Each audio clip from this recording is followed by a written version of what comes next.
Hey there, Syntrons. You're looking at the Behringer PRO-VS, and it is a take on the Prophet VS, okay? And it absolutely looks nothing like it to me at all. This looks more like a micro freak, if you will, or something like an Uno synth. Very small, very compact, 4 voices. It is a vector synthesizer. For those of you who are not familiar with vector synthesis, it's basically a way of combining waveforms. Waveforms are what's going to be used to generate the sound. These waveforms are going to be going through a filter, in this case, an analog filter. So this is a hybrid synthesizer.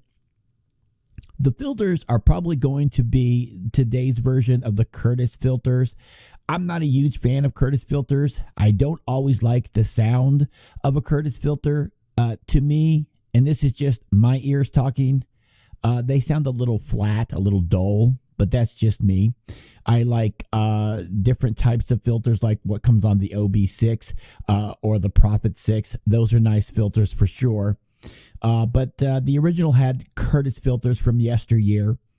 The way vector synthesis works is that you basically take these waveforms and you can morph in between different waveforms, usually four different waveforms that you can combine and morph into, and use that with a joystick. The Yamaha TG33 or SY22 are commonly known synthesizers, and they were vector synthesizers. So you can use these synthesizers, these types of synthesizers, to generate unique sounds that would probably be a little more difficult to come by subtractive synthesis.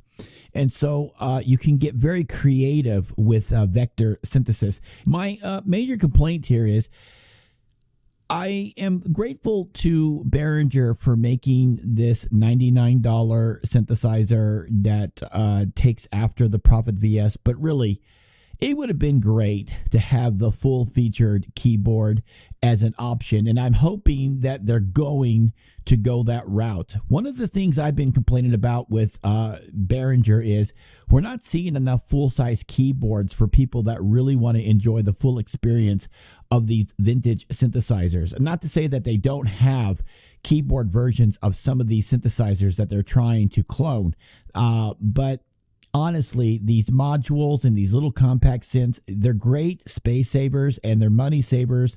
I get it. And that's great. I hope they can do both, is all I'm saying. So I know that there's people on both sides of the fence. There's people out there that says, I don't need the big size keyboard. I don't need the big bill that comes with it.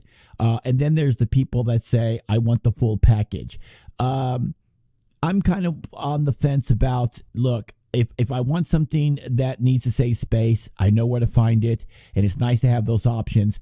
But if I want the full-featured keyboard, give it to us.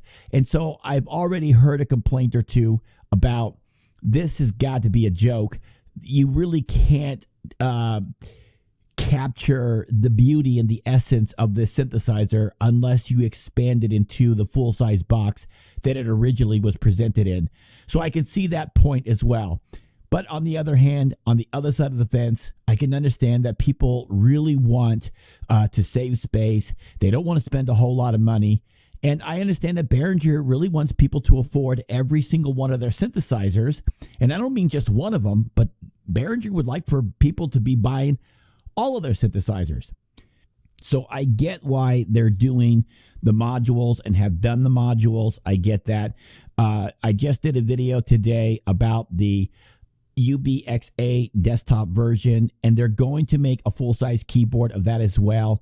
I'm hoping that they're going to do a full-size version of the VS as well, but they're just not announcing that right now simply because they don't want to promise anything too early, because that's something that they'll have to work on in the future, and it may take some time. What do you guys all think? Leave a comment below. I'm Pure Ambient Drone, and until next time, keep calm and synth on.